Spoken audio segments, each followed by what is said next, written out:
Introduction.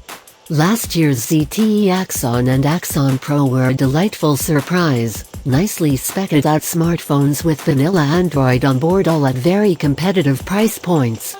A couple of months ago, the company launched the Axon Mini. Not to be mistaken with a miniature version of the Axon Pro, this handset sits somewhere in the upper mid-range smartphone sector, with a middle-of-the-road processor and exotic features such as a fingerprint scanner and Force touch screen.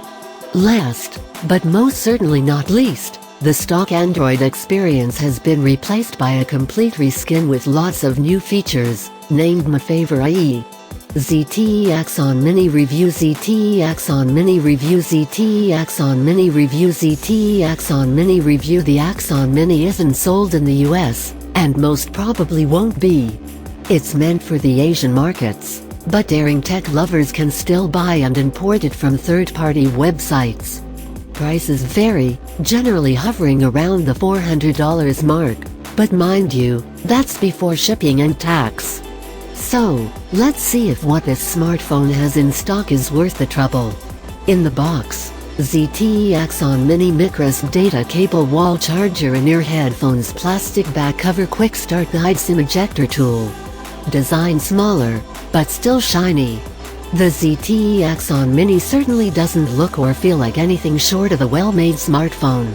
Its back is covered in metal, save for a couple of faux leather strips nested at the top and bottom of the panel, giving it a distinct touch. On the front, the display's glass has more of an island look to it, as it doesn't stretch to the very ends of the phone, but rounds off and stops just before the top and bottom bezels. In these spots, the uncovered metal body is engraved with symmetrical speaker grills, bearing the Axon signature triangular patterns. These are not front-firing stereo speakers. The bottom grille holds a single driver, while the top one is reserved for the earpiece. In terms of weight and ergonomics, we certainly like how the Axon Mini handles. Its power button is nested on the right, above the phone's center, and our fingers had no trouble finding it in any situation.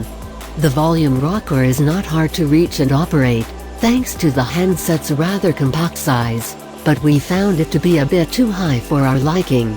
The power and volume buttons all have a reassuring click to them, but an annoying wobble, too.